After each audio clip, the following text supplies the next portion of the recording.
Hello, ladies and gentlemen. Welcome back to another episode here on European Confessions. The following story that you're going to be listening to, it was sent to me by one of our dear sister, our admin, who helped us with this translation. The translation reads like this.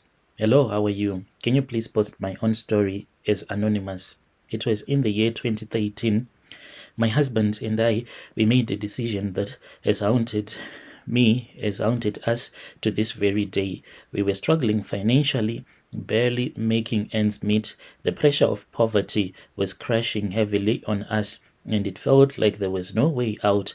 Then we heard about Ukuthwala, a ritual that promised to bring wealth and prosperity to whomever was going to do that ritual. We were desperate and we were willing to do anything to escape the life that we were living, no matter what. And it was partly because my husband's car, it had been repossessed. So we then traveled to Mozambique, where we met a very powerful Sangoma who told us that we could have at least R1,000,000, but there was something that we needed to give him in return. He told us that this R1,000,000, what was going to happen was that he was going to give me 1,000 and we were supposed to return back with that money back to our country, and it was going to grow and it was going to become 1,000,000 rands. So the Sangoma said that all that we had to do was a simple sacrifice. So he said, he brought out his mirror and he said that the mirror, he had said that we were supposed to sacrifice our son. But unlike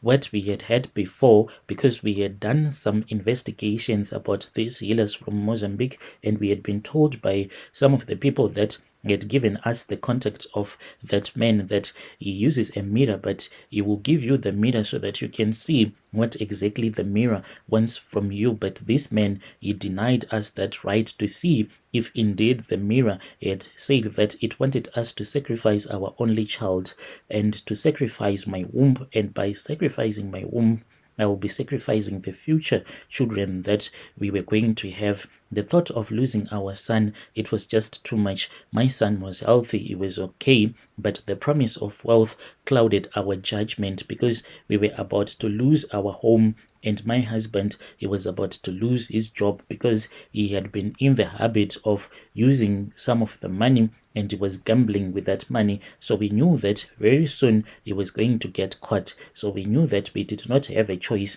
but we had to do this. We convinced ourselves that this was the only way to secure a better future for ourselves, to at least enjoy life, because my husband, he used to say that one only live once. So if we can only live once, why don't we just enjoy? Because no one knows what will happen in the afterlife. So me and him, we chose that it was far much better for us to enjoy life in this lifetime rather than to enjoy life in the next lifetime. So the ritual was done, and to tell you the truth, this ritual, it was very gruesome because my husband, what he was made to do was that he was supposed to slaughter a chicken, not using a knife or any weapon at all, but he was supposed to bite and strangle this chicken to death. So he grabbed that chicken that had been given to him, a black chicken, and he started biting and chewing at this chicken on its neck area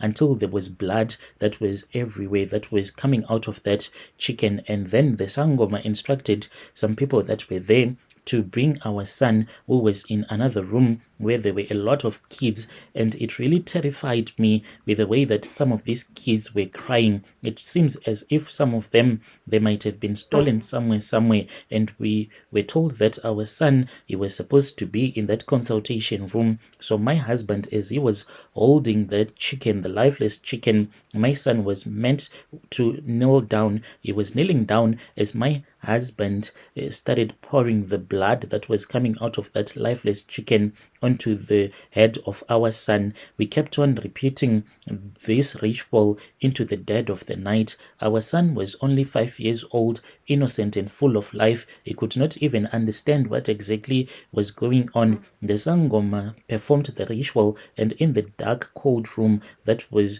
when we were told that we had lost our son. After that, we were taken to this other grave. We went to that grave and we were told that we had to make our son to lie down on top of that grave, and he was totally naked. I still remember that My son, he was shaking as he was freezing to death. Then we returned back to our country with that 1,000 rands that we had been given by that traditional healer, and we were told that we had to buy like the biggest suitcase of them all. When we returned, then we bought that big suitcase which we were keeping in our bedroom. So all of a sudden, this suitcase, it was filled with money. This was like 1,000,000 rands and the promise of more wealth to come. And then after that, we then started to use the money. But this money, it was as if it was just being blown away by the wind, because we then bought a car. My husband said that let us buy a car, a Toyota, at least that is easy to maintain. Then the rest of the money, what we need to do is that we have to reinvest this money, so that the money cannot just be wasted.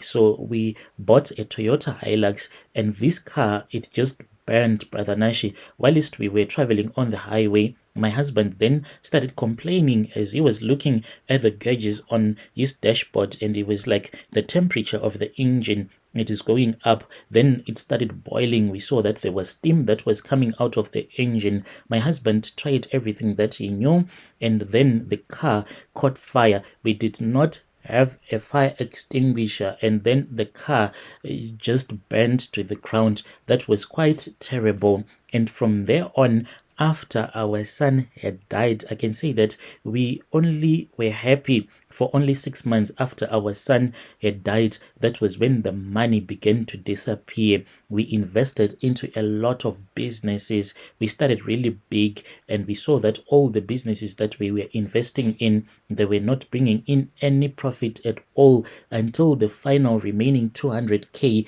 it just vanished as if it never existed. And then the little money that we still had in our bank account, they were emptied, and our possessions just lost their value, and everything just crumbled to the ground. Worst of all, my husband had resigned because we had like 1,000,000 rand that we had, and the money was just gone. The worst part was not the loss of money, it was the emptiness that was now filling our lives. We were left with nothing but guilt and regret. The Sangoma had warned us that we were never going to have any more kids again, and yes, this curse has come true. We have been trying for years, but I do not even know why. I can't even conceive. This is what has been happening to me and my husband. Worst of all, now that we are like ultra poor, our community they have started noticing, and we are people that are now isolated. We moved out of the area where we grew up staying, and then we went into another community to start afresh. Me and my husband, we are just surviving on casual jobs. As for me, I am working for this other clothing store. So the money that I am making, that is the money at least that we are using. Brother Nashi, we lost everything. We lost the money. We lost our child. And I felt as if that man in Mozambique, he tricked us, because why? Why did he refuse to show us what the Maker wanted from us? And these are the consequences of Ukuthwala.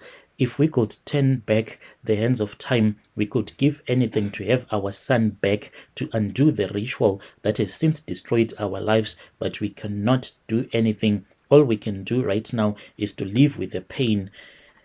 And I just want to warn others not to make the same mistake that me and my husband did. Dear listeners, right there was a message that was sent to me by one of our admin who gave us this translation. Strange things indeed they do happen in this world. Yo.